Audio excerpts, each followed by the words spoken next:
Hello and welcome to Failure and Analysis. I'm playing Blood Bowl 2 with my Dwarf team. This is the ultimate game 20 against Skaven.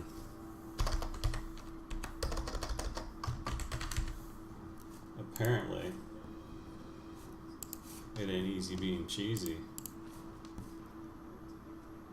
Bo Weiss, he's got himself a 6-1-5 record.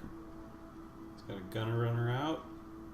Storm Vermin with some tackle. Joke's on you. A lineman with a niggle. Pay attention, everyone. Oh, he's doing the cheesy thing. I like it. Dorito. That's a good one. I have to remember that one. Nacho, yep. Provolone Cheeto. Nice. Alright. This is a winnable game. 360k.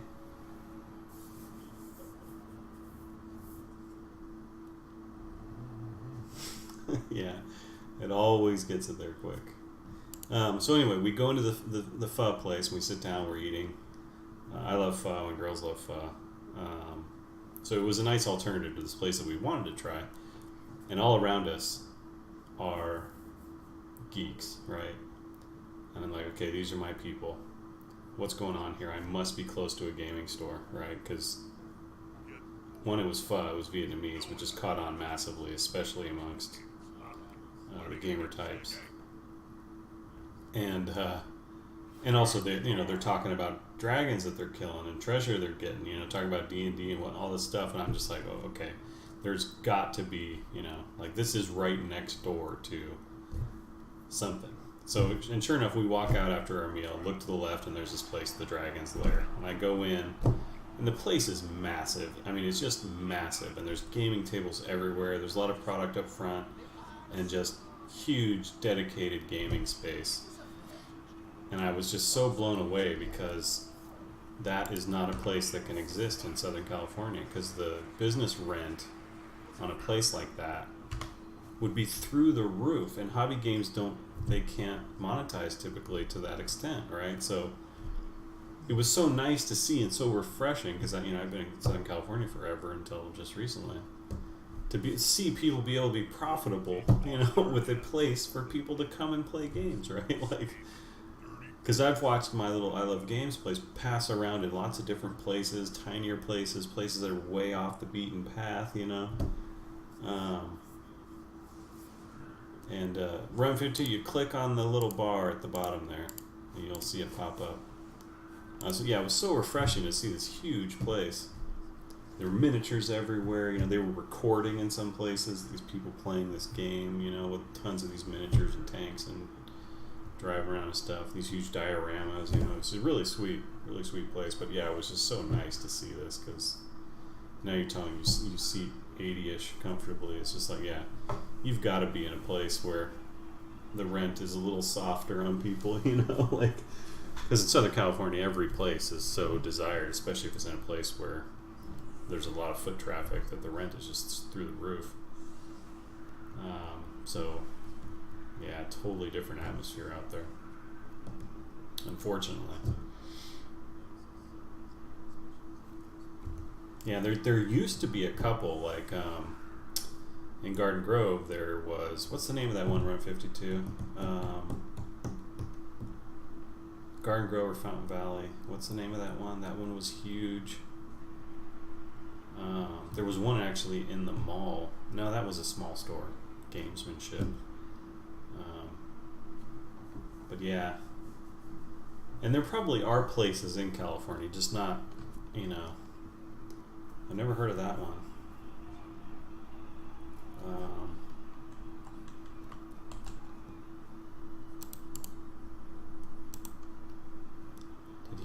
Is he kicking? He's kicking. Bless his heart. I gotta see my skills here. Get some of that over there. Actually, I wanna.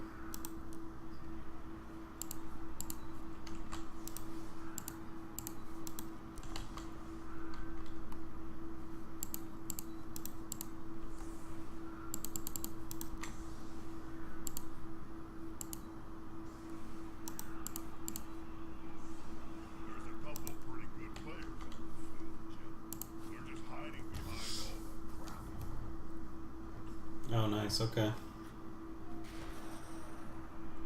Yeah, I don't know how they manage their, bottom lines. No, Clark. Is that his star player? Just got stunned out with a rock.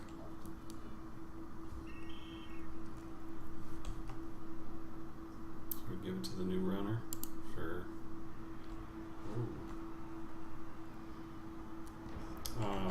Yeah, they either have some kind of sweetheart rent deal, they're off the beaten path, or they're doing something else on the side. I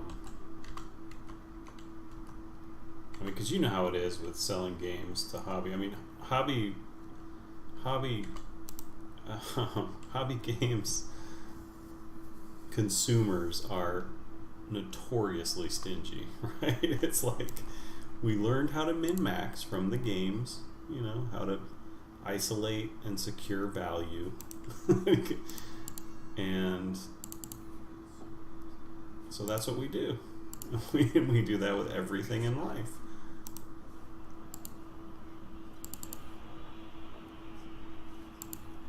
And so you're asking me to buy buy a game for full price, right? Like, surely there's some way to haggle or whatever it is, right?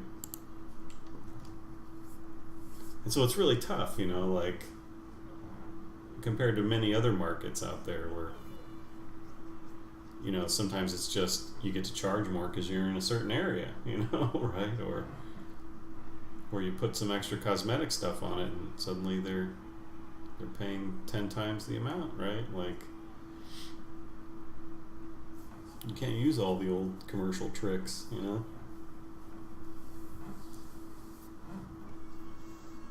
Not to mention there's still some stigma around it, so you can't really advertise, it's not as easy to advertise, or word of mouth isn't as successful. Hey, you should go check out the new board game at this game store. Oh my god, you play board games? Uh-oh, disco. Yeah, so I'm in love with this Dragon Lair place. I'm going to check it out. Try to play some board games. I saw some Blood Bowl minis in one of the first cases I looked at, and I was like, interesting. What do we have here? Tell me more.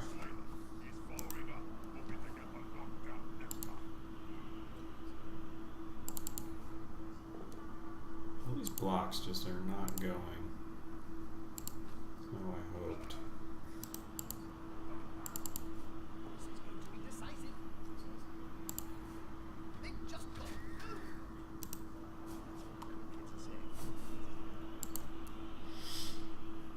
Hit him with the pylon though. Hey, hey.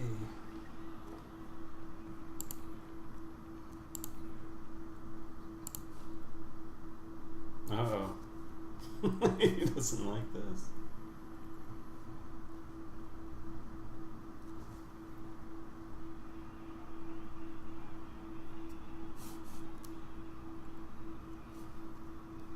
Three strength gutter. Nice.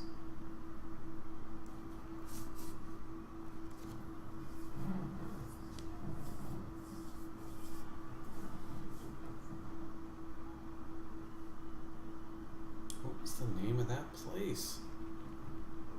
It's driving me crazy.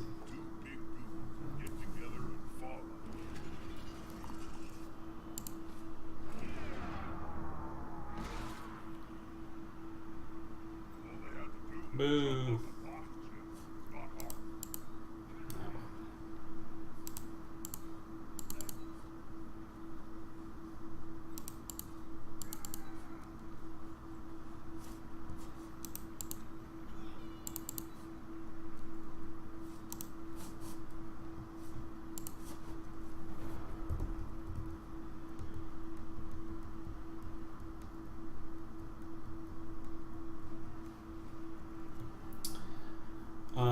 So it's, I would say, very, very difficult. They have no starting like combat skills, block and dodge. They're very expensive, so you can't get a starting roster with a lot of the positionals, which are their better players. So you end up with just a bunch of dudes that are not very good, and then a couple pieces that are okay and can grow into things. But yeah, and then also leap is just a really hard thing to manage. Leap on one guy is bad enough, but leap on your whole team, like for me, overwhelms me because of the combinatorics of all of the things I could potentially do. So yeah, it's like if you're still learning the game, stick to simpler teams. I would definitely say.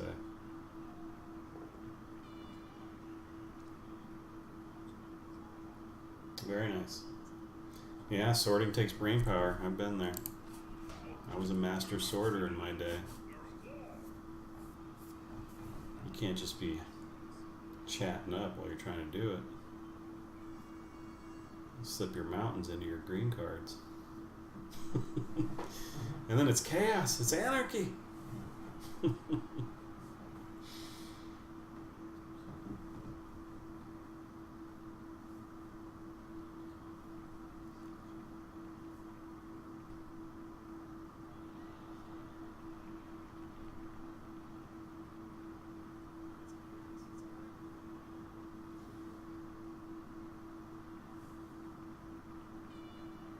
Yeah, in Austin, like a lot of the little centers that you go into, the little tiny, strip malls, or just every little center that has, a gas station and a restaurant or two and a couple other businesses like doctor's office or whatever. There's a lot of them that have, for lease, right? So,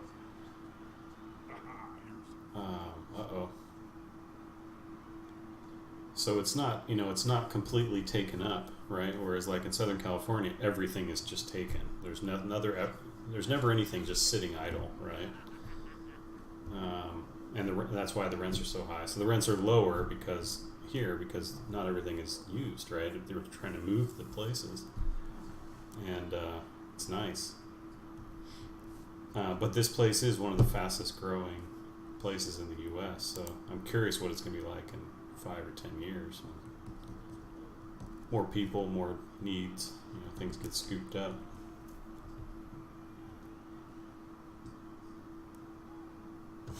Okay, so you're a multitasker. I'm not. Like, I get really focused on the one thing. That's why I get so bad at Blood Bowl when I'm talking, because it's like I'm not a multitasker. I'm all in usually. Anyways.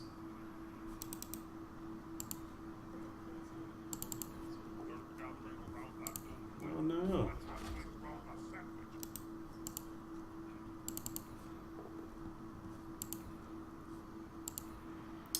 Skaven's worst nightmare. Failing something early. Leaving tons of hit dudes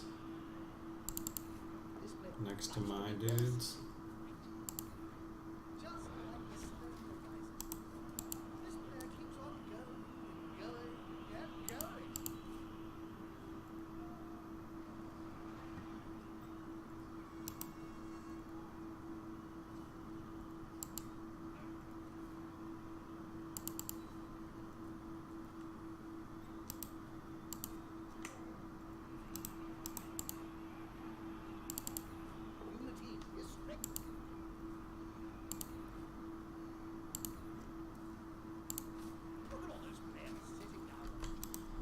His armor's holding though.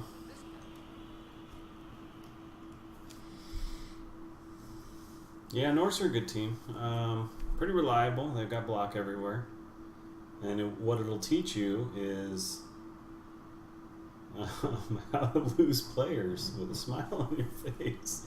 They're a total glass cannon, right? If you've heard that phrase. They have the potential to annihilate or be annihilated, and there's very little middle ground. So most of your games will go that one of those two ways.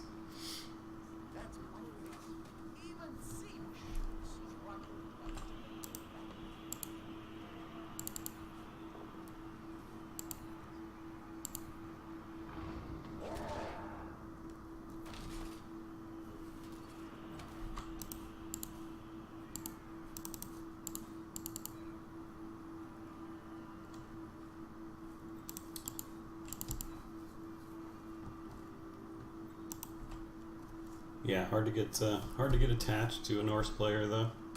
Too attached to a Norse player.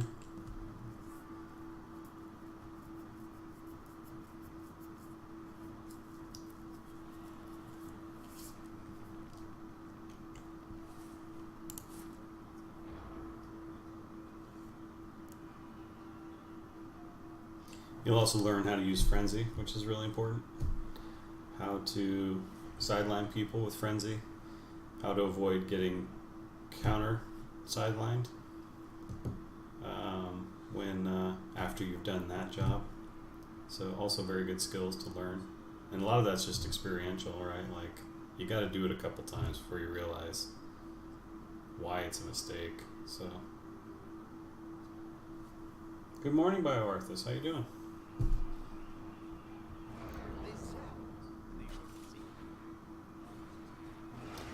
Dark Elves are a better, I think, starter race than Wood Elves. They're more reliable, 4 blitzers with block. They tend to be a little more bashy. And learning how to stall on defense, good skill. Which is something that Dark Elves do very well. The defense for Wood Elves is usually cage diving, and Dark Elves don't do as much of that. It's more complicated, but that's the way they perform their defense. They do a little bit of stalling and a little bit of cage diving. As Dark Elves are almost exclusively stalling, so you're looking for the 1-0 grind, essentially. The column defense, I don't know if you've ever heard that term, but that's a team that utilizes that and can be very, very effective at it. Ho ho ho, tackled. The other two are better at throwing and catching, which they're all sort of good at, but they have slightly more beneficial. And that will just teach you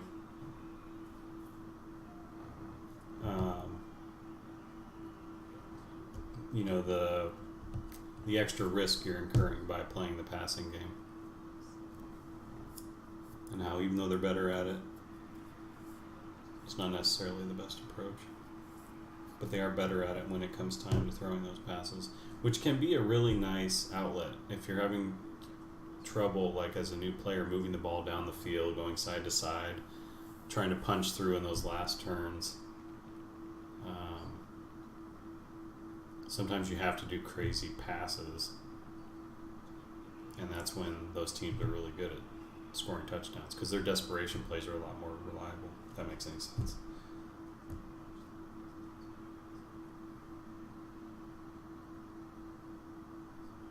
Nice, AG Wizard, yeah. I like that. Working retail for 12 years. Mouth can move, so must the hands. It's a good skill.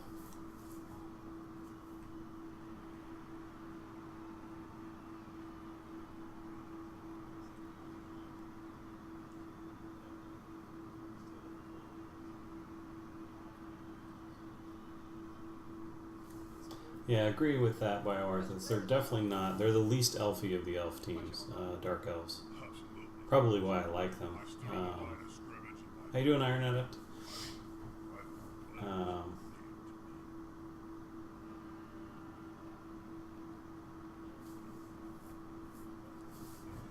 Yeah, this guy seems to be having some pretty bad connection problems. Yeah, probably why I like them, because they're the reliance on one-turners isn't really there with Dark Elves, because they're not as good at them. So it takes away one of my major irritations with playing elves that are in that kind of mid-range between Skaven and Dark Elves. Like Skaven is just like, hey, you get one guy with movement up and your one-turners become a joke. Wood Elves can get that with 2 move-ups, which is much harder, obviously. But other than that, they have to do some pushing and, play that whole one-turn game, which just irritates me. The execution of it irritates me. But it's so important to actually potentially winning lots and lots of games, so...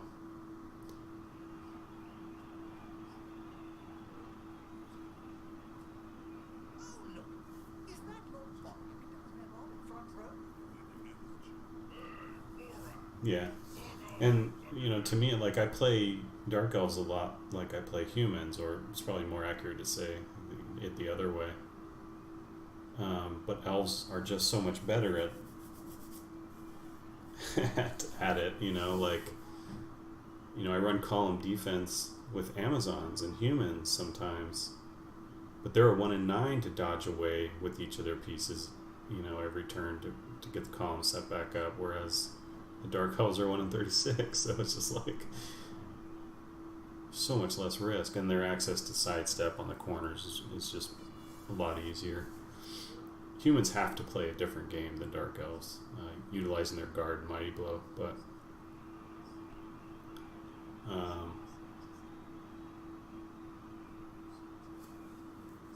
yeah, I prefer the Dark Elf team because that's a lot of how I like to play. And then if I happen to get an Agi 5 guy, I'll get a leap and start doing some cage diving here and there. But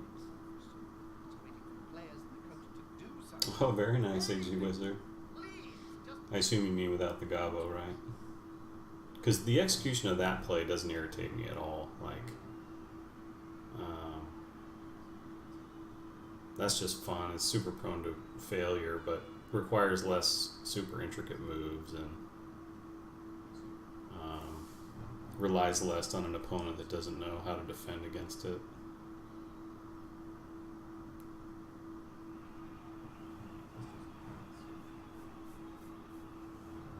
Pretty important to the game as a whole at this stage.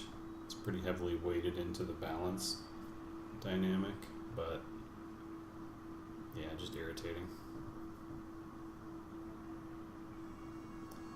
I think that the one-turn throw teammate just plays better for both people. Like, both people have a good time with that mechanic, because there's a chance the guy just explodes, and the other guy, the opponent, gets to laugh or whatever, like,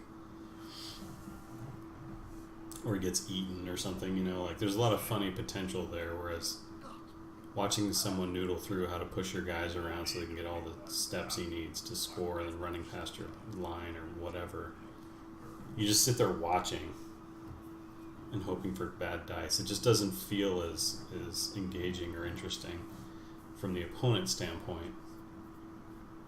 Oh no. So. Oh, okay, so he did throw the goblin. Yeah, those are sweet. Those are really fun. I like those a lot.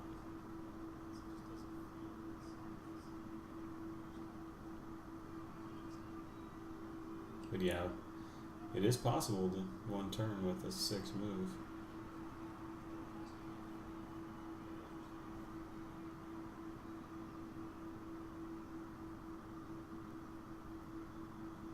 Fiction. Fake news.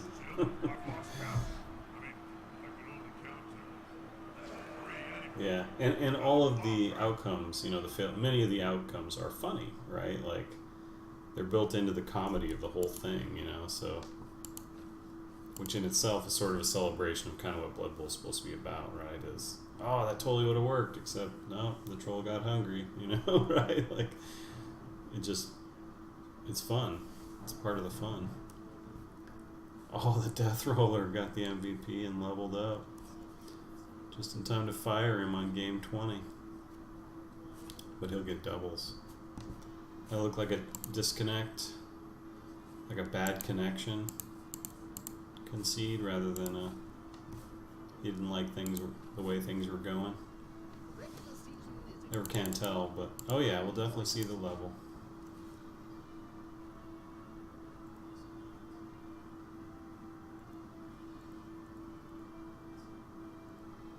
Very nice, AG Wizard. Yeah, that whole mechanic is really, really well done. Like, I like that whole thing a lot.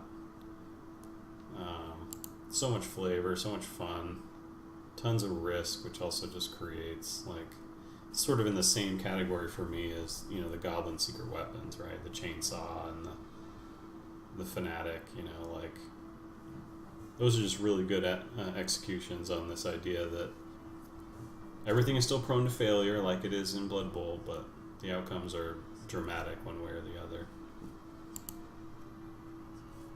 Alright, here we go. Here we go, Runt. Oh, no double. No double. Thick skull, man. Thick skull.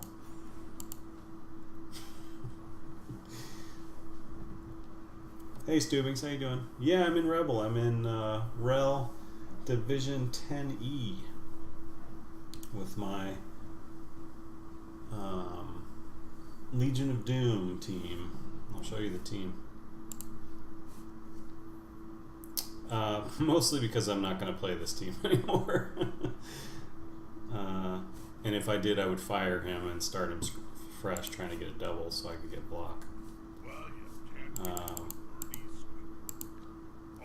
Yeah, here's my Dark Elf team. Oh, nice. No, it's my Dark Elf. The Filthy Dwarves are sidekicks. A friend of mine, Run 52, in the channel. Is that your? Yep, is that your? Oh, your flings are in what division? Are you saying they're in a division above me? That I might eventually get pushed into, or? Oh, you're in Div 8, okay. Alright, sweet. I look forward to it. The Broken 7 Fling team, alright. Alright, well that was game 20. Unfortunately I didn't disconnect, so we didn't play out the whole thing. I had 2 of those concedes tonight. But thank you very much for watching. That was game 20, my final game with this team. Hope you enjoyed it. If you did, please leave a like and subscribe, and come follow me on Twitch. And stick around if you're watching. I'm going to play some more in a little bit. Got to figure out what I'm going to play, though.